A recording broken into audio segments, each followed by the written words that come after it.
Il est 22 h à Conakry. Bonsoir à tous, bienvenue à ce journal. Voici les titres. Un mort et plusieurs blessés, bilan d'un accident de la circulation survenu vendredi à Kindia. À l'origine du drame, un camion-citerne est venu percuter un poids lourd stationné en bordure de route. Nous ferons le point de la situation de ce drame avec l'une de nos équipes présentes sur les lieux de l'accident.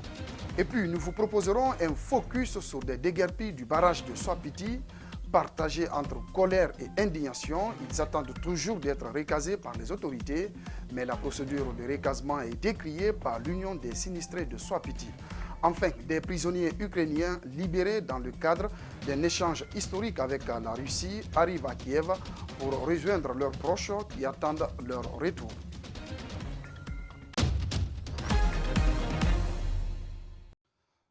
Voilà pour le sommaire de ce 22 h, la grande édition de la soirée. Un mort et plusieurs blessés, c'est le bilan d'un accident de la circulation survenu vendredi à Madinadian. Nous sommes dans la préfecture de Kindia. C'est un camion-citerne qui est venu percuter un autre poids lourd stationné en bordure de route. Mamadou Saliouba et Yacouba Traoré ont été sur les lieux et vous allez le voir, les dégâts sont impressionnants. Les nuages de fumée ont été filmés par des amateurs, impressionnés par les dégâts de l'incendie. Nous sommes à Madinadian, dans la préfecture de Kindia, à 80 km de Conakry. Il est 15 h, passé de quelques minutes. Un camion-citerne vient à peine de s'écraser. 24 heures plus tard, le feu est toujours là. Des deux camions, il ne reste plus rien. La cabine, le réservoir, le moteur, les deux poids lourds ne sont rien d'autre qu'un tas de ferraille. Cet homme sortait de la mosquée lorsque soudain, il a entendu un bruit assourdissant.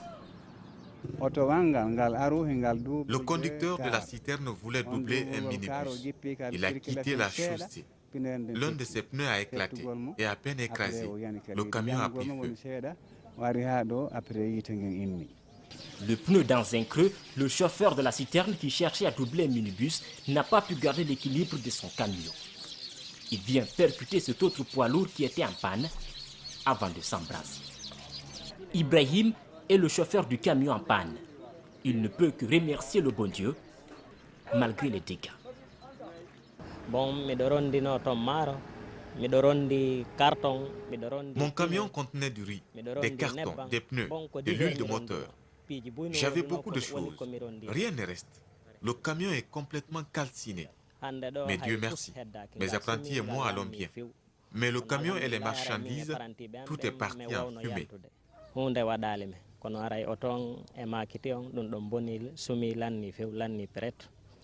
La citerne, à l'origine de l'accident, a une cuve de plus de 30 000 litres. Le liquide inflammable a coulé sur plusieurs mètres, suivi des flammes. 3 enfants ont été brûlés pendant qu'ils étaient dans l'eau. Dans la cabine de la citerne, ils étaient 2. Un seul est sorti vivant. Le chauffeur de la citerne n'a pas survécu à l'accident. Il est décédé plus tard à l'hôpital, à côté de plusieurs blessés. Pour l'instant, on parle de 13 victimes. Certaines parmi elles sont méconnaissables. Aussitôt informés, quelques proches sont venus prendre des nouvelles, sonnés par ce qui s'est passé. Il a 2 femmes, 3 enfants. Il nous a quittés pour tout. J'étais malade. Tout le temps, il est à côté de moi à l'hôpital. L'immense gerbe de feu a calciné 9 motos, une voiture, un vélo. 8 boutiques à proximité de la route sont pulvérisées. Des arbres entiers carbonisés. Ce soir, on parle de 13 personnes victimes de brûlures, dont une femme en état de famille. Au-delà des dégâts matériels, il faut dire que plusieurs personnes ont été blessées lors de l'accident. Elles ont été admises au service d'urgence de l'hôpital de Koya pour y suivre des soins. Mamadou Sadio Baldé commente les images de Yacouba Traoré. Il n'y a plus de peur que de mal. Si on parvient vraiment à assurer le traitement les parents et les victimes seront sauvées si le bon Dieu accepte. Si le bon Dieu accepte. Sinon, pour un profane, ses visages défigurés, comme le dos de son gamin complètement bandé, ou encore ses membres inférieurs qui ont subitement changé de couleur, c'est facile de désespérer. Mais les médecins qui ont reçu ces victimes ont apporté les premiers soins. On les a reçus, on a fait les premiers soins, on a utilisé les solutions physiologiques, on a fait le nettoyage et on a fait la décapitation des flictènes et on a pris la voie veineuse et on a donné encore des antibiotiques, des antalgiques et pour calmer la douleur. Également, on les a mis en observation. Ils sont en observation jusqu'à nouvel ordre. En tout, 7 victimes ont été admises au service d'urgence de Koya. Le cas le plus grave a été déféré pour recevoir les soins appropriés à Donka. C'était une femme très grave lorsqu'on l'a reçue.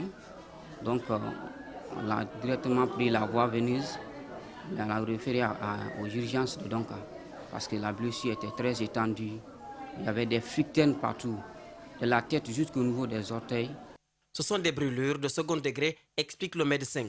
Cette dame en soins revenait de la prière du vendredi lorsqu'elle a senti le danger venir. Elle n'a eu du temps que de s'éloigner du peu qu'elle a pu. Le bruit de l'explosion l'a propulsée dans un trou. Je suis tombé quand j'ai entendu l'explosion. On dirait que c'est quelqu'un qui a jeté du feu sur moi. Je suis à nouveau tombé. Néanmoins, j'ai réussi à courir. Tous mes habits ont pris feu. J'ai réussi à me déshabiller et jeter mes vêtements. Tous les témoignages confirment l'excès de vitesse de la citerne à l'origine de l'accident. Plusieurs boutiques, de véhicules et de motos ont été brûlés selon des témoins. Voilà donc ce qu'on pouvait dire par rapport à cet accident de la circulation survenu à Madinadian. Nous sommes dans la préfecture de Kindia. Politique, dans ce journal, l'Assemblée hebdomadaire du RPG Arc-en-Ciel s'est tenue ce samedi à son siège à Conakry. Plusieurs points étaient inscrits à l'ordre du jour. Ce sont entre autres la récente adresse du chef de l'État à la nation et les préparatifs des prochaines élections législatives. On fait le point avec Algassim Yaliba et Lamine Silla. Comme on pouvait s'y attendre, l'adresse du chef de l'État Alpha Condé est bien appréciée par la mouvance. Ces membres du bureau politique national du RPG saluent le discours d'Alpha Condé et estiment que désormais la question de nouvelle constitution a officiellement quitté la rue pour un cadre plus approprié. Ils se disent prêts à accueillir l'équipe de Kassori Fofana pour les consultations. La direction nationale de l'Assemblée du peuple de Guinée salue le sens élevé d'État du professeur Alpha Condé qui se met au-dessus de la mêlée dans le débat sur la nouvelle constitution. Nous apprécions ces instructions données au Premier ministre chef du gouvernement. Bantamasso ne fait pas de cadeau à ses adversaires politiques quand il s'agit d'élections. La constitution actuelle, elle n'a pas été soumise au peuple de Guinée. Le peuple est souverain. C'est vous, peuple de Guinée, c'est vous qui devez décider de ce qui doit se passer dans ce pays. Maintenant, ceux qui disent aujourd'hui qu'ils s'opposent à ça, qui a dit en Guinée ici, ton pied, mon pied? Tellement pressé pour régler ses comptes avec l'ancien haut représentant du président de la République, Bantamasso se trompe même sur le nom du concerné. C'est le tour de Sidia Touré de recevoir les pics du ministre des Sports. Leurs méquinants insultent le président et leur PG, mais jamais on ne parle d'eux. C'est Sidia Diaby, excusez-moi, Sidia Touré.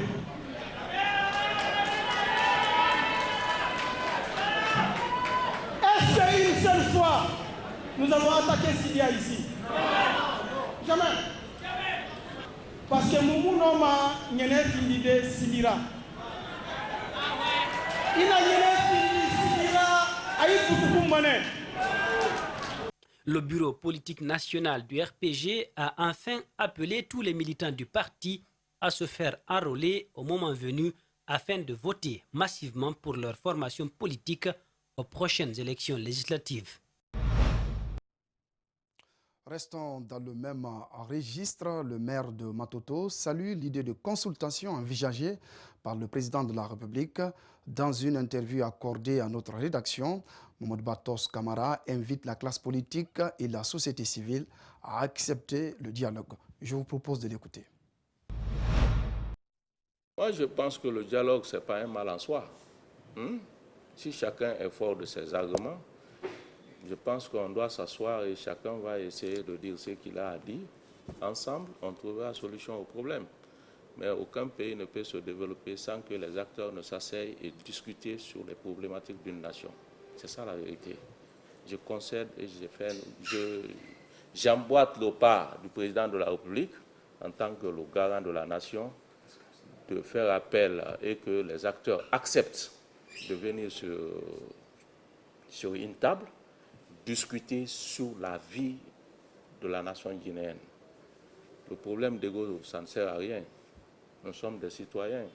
Personne n'a le monopole de ce pays. Je pense que nous sommes tous identiques pour la bonne marche. Mais l'intérêt, c'est de s'asseoir et que chacun dégage son opinion et évoluer dans une parfaite harmonie pour le bien-être de cette nation. Voilà Mohamed Batos Kamara, maire de la commune de Matoto, qui s'exprimait donc par rapport à l'adresse du chef de l'État à la nation.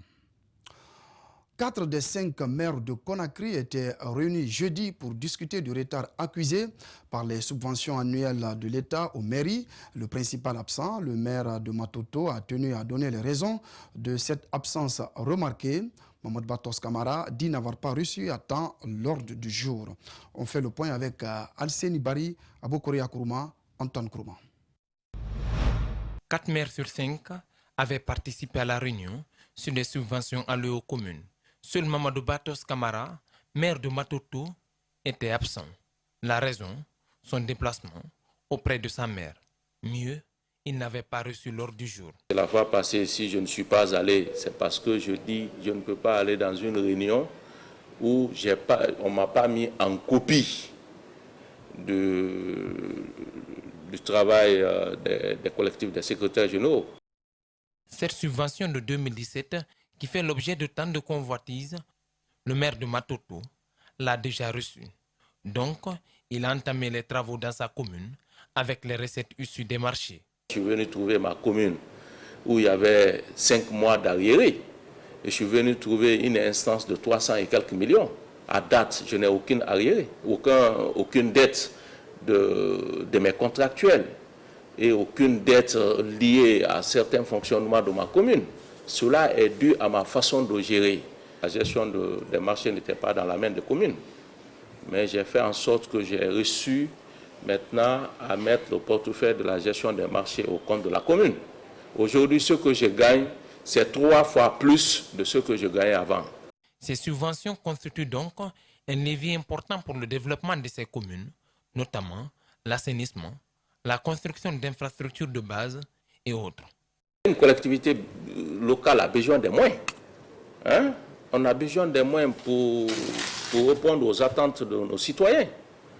Je viens de sortir d'une session où je compte réaliser 3 projets dans ma commune, après les diagnostics auprès des citoyens. Voilà. Mais que la subvention vienne d'abord ou pas, il faut que je me fixe un objectif. La question qui reste toujours sans réponse est de savoir pourquoi seul le maire de Matoto a reçu sa subvention pour 2017. Les autres maires de Conakry n'auraient rien perçu. Pourtant, ils sont tous élus. Comment sauvegarder son environnement? Voilà bien une question qui taraude l'esprit des acteurs en charge de la protection de l'environnement. Ce samedi, une marche verte a été organisée par les volontaires qui font de leurs préoccupations le reboisement pour atténuer le réchauffement de la planète. Ils ont procédé par ailleurs à la restauration de la couche végétale de la forêt de Demodoula. Reportage, Mohamed Valek Touré, Abdoulaye Kamara. Une marche verte pour attirer l'attention de l'opinion sur les effets du changement climatique. Du centre émetteur de Kipé au site de Demodoula, Ces environnementalistes ont battu le pavé pour faire comprendre aux citoyens les effets du changement climatique et des actions de restauration des zones dégradées. Sans arbres, il n'y a pas de vie. Sans arbres, il n'y aura pas d'eau. Sans arbres, il n'y aura pas... nos terres seront arides et la sécheresse va gagner le pays. Les forêts aujourd'hui semblent être la proie des activités dévastatrices de l'homme, à savoir les feux de brousse et les exploitations forestières à des fins commerciales. Cela impacterait la plus grande partie de l'écosystème guinéen qui protège toutes les formes de vie et de biodiversité qu'il abrite. Un signal pour les acteurs de l'environnement qui soutiennent que le changement climatique est une réalité. L'action de reboisement, c'est vraiment des actions qu'il faut mener, des actions citoyennes. Tout le monde doit être impliqué. Dans le cadre d'Interpol de la police judiciaire, nous agissons contre le crime faunique, le crime environnemental. Donc il est de notre devoir d'assister les environnementalistes pour planter des arbres, pour pouvoir quand même parer à ces éventualités. Les recherches apportées attestent que les forêts absorbent plus de 20% des gaz à effet de serre qui sont la cause du réchauffement climatique. Chaque citoyen, chaque Guinéen doit poser un acte de citoyenneté que nous avons choisi comme slogan cette année, un Guinéen, un arbre. C'est une façon d'impliquer toutes les parties prenantes pour que chacun puisse poser ce acte de citoyenneté. L'objectif souhaité, c'est de mettre à terre 1 500 000 plants. La police guinéenne, de son côté, s'engage aux côtés des initiateurs pour un suivi régulier des actions qui vont être menées sur ce site. Dans le reste de l'actualité, désespoir, inquiétude, colère, le constat est amer chez les déguerpis du barrage hydroélectrique de Soapiti. Les localités qui attendent d'être délocalisées craignent une inondation depuis la fermeture de la première vanne du barrage, alors que toutes les cités devant accueillir les déplacés ne sont pas prêtes. Préoccupée de cette situation, l'Union pour la défense des sinistrés de Soapiti sillonne les villages concernés pour s'enquérir des réalités qui y prévalent. Focus, Malik Sandiana Kamara. C'est ici à Madina que les habitants de Tahiri, l'une des localités situées au bord des Konkouré, ont été réinstallés. Le projet Soapiti a tenu à mettre à l'abri des villages qui risquent d'être inondés lorsque le barrage en construction sera mis en marche. 5 mois seulement après leur déplacement, ces habitants dénoncent la mauvaise qualité des maisons construites par le projet Soapiti. Les toitures sointent, les plafonds commencent à pourrir. À cela s'ajoutent les conditions de vie difficiles. Pas de nourriture, l'eau qui sort du robinet une fois dans les récipients change de couleur quelques minutes après. Ces citoyens préfèrent d'ailleurs l'eau de pluie. Pour eux, ils ont été abandonnés par le projet Soapiti depuis leur réinstallation. Ils nous ont jetés ici comme des animaux. On n'a rien à manger. Tout a été laissé là où nous étions.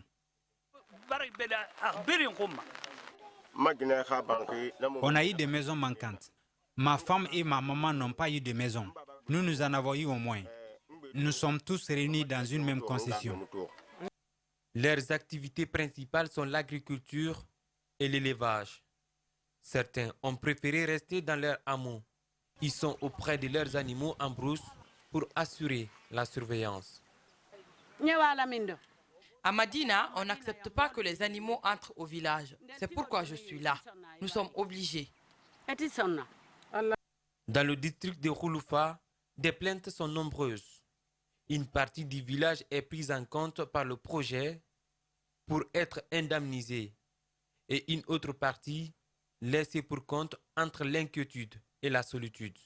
Cependant, à Bouramaya Soso, dans la sous-préfecture de Ténékansa, ce sont des larmes qui coulent. Leurs champs de riz et de fonio sont envahis par des eaux suite à l'ouverture des vannes du barrage de Soapiti. Ce village devrait plus tard laisser place à la montée des eaux. Les travaux de la nouvelle cité qui devant les accueillir n'ont pas débuté encore. Des soucis pour cette population. Premièrement, on a perdu nos labours. Deuxièmement, nous avons perdu nos plaines. Et ensuite, on n'a pas là où rester. Mais quoi faire? Quant à la population de Gatalaba et ses voisines aussi en instant de déplacement, elles exigent leur dédommagement en espèces que d'habiter les maisons qu'elles qualifient d'inconfortables et mal construites. Par ailleurs, les habitants de Kimfaya qui sont recasés sur ces sites ne cessent d'exprimer leurs regrets par rapport aux multiples promesses qui les ont été faites par le projet. Ils manifestent le besoin d'eau potable, de terres cultivables ou encore des enclos pour les animaux entre autres. À concourir,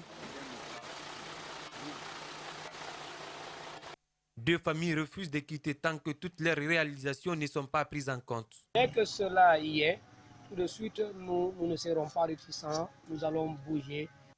La construction du barrage Swapiti devrait toucher plus de 80 villages partagés entre les préfectures de Dibrika, Kindia, Télémélé et Pita. L'Union pour la défense des sinistrés du barrage Swapiti ne cesse de se battre sur le terrain auprès des autorités afin de prendre les réclamations des déplacés en compte. Et puis, initiative pour rendre hommage à Jeanne-Marie Silla, la policière décédée hier à Conakry. Des acteurs de la société civile, autorités de la police et jeunes de Nongo ont organisé une marche funèbre à l'honneur de cet agent exemplaire. La défunte a reçu les honneurs dus à son rang, des témoignages émouvants de sa hiérarchie, ses camarades de promotion et usagers de la route. Mamadou Kalisso, Mohamed Aloussen Kamara. Toujours propre, bien habillé, calme et sage dans l'exercice de son métier. Des qualités rares, très rares au sein de la police routière. Ce mode de vie, lieutenant Marie-Jeanne Silla l'a adopté dès ses débuts à la police nationale. Elle est policière, elle était là quand ses amis tombent malades, quand quelqu'un a faim, elle prépare, elle va trouver des feuilles traditionnelles, venir traiter ses amis, elle est policière. Ce qui fait qu'à l'école de police, la plupart de ses camarades l'appelaient maman. Lieutenant Marie Silla n'était pas une simple maman pour ses promotionnaires. Elle a été aussi un exemple de la lutte contre la corruption. Marie-Jeanne était l'exemple de la lutte contre la corruption et de toutes ces pratiques assimilées, puisqu'elle est l'une des rares agentes de la police qui a refusé de l'argent dans la circulation, dans l'exercice de ses fonctions. Dans la circulation, la défunte privilégiait le dialogue et les conseils aux usagers qui enfreignent le code de la route. Mathieu Mansaré, dit commando moustique, a été interpellé au carrefour Nongo pour non-port de la ceinture de sécurité. Il se souvient de Madame Silla. Elle m'a dit, mon fils, la ceinture de sécurité, c'est pour ta propre sécurité.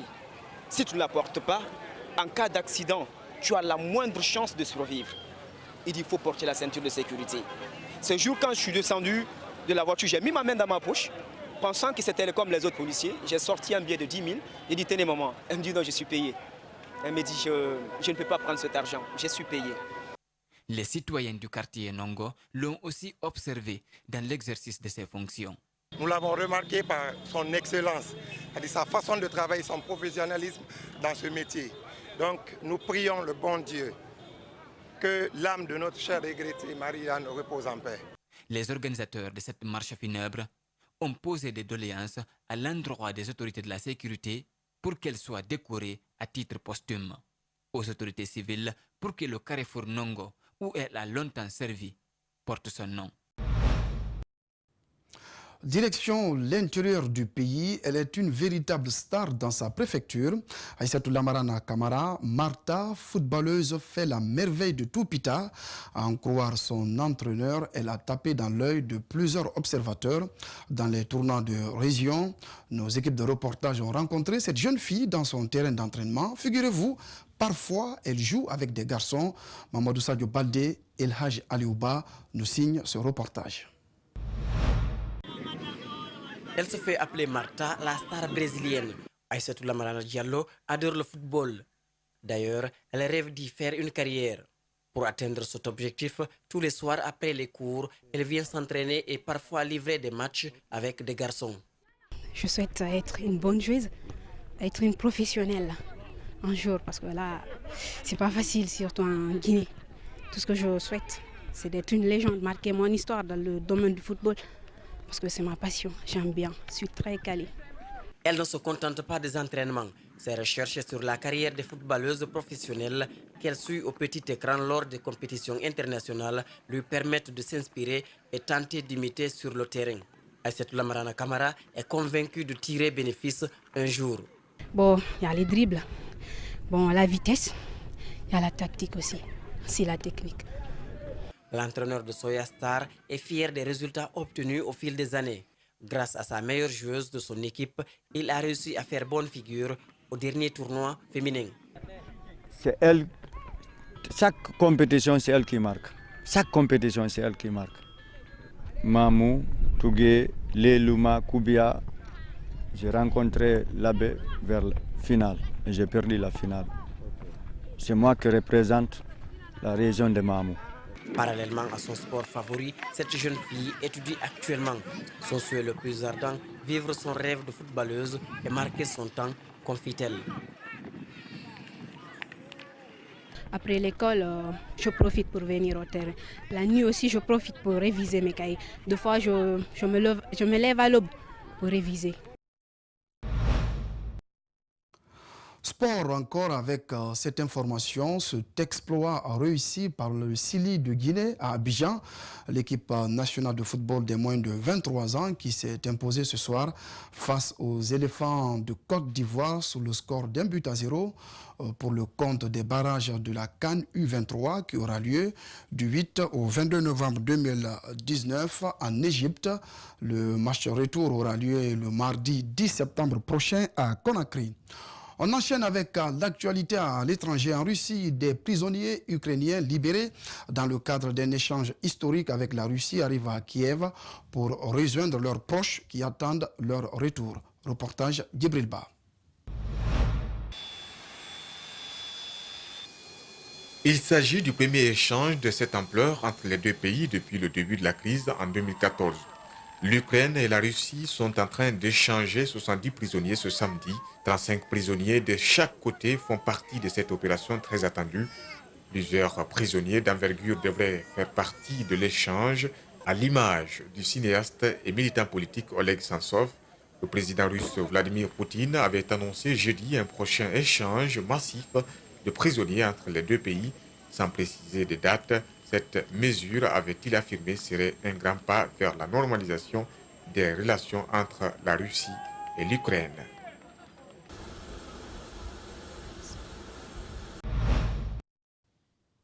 Bahama, des images de drones spectaculaires montrent l'ampleur des destructions causées par l'ouragan Doria dans les îles Abaco au nord des Bahamas. Le Premier ministre des Bahamas a déclaré à la chaîne CNN qu'au moins 30 personnes sont mortes lors de l'ouragan, causant ce qu'il a appelé la dévastation générationnelle. Commentaire d'Ibril Ba. Les images aériennes des îles Abacos montrent l'ampleur du désastre.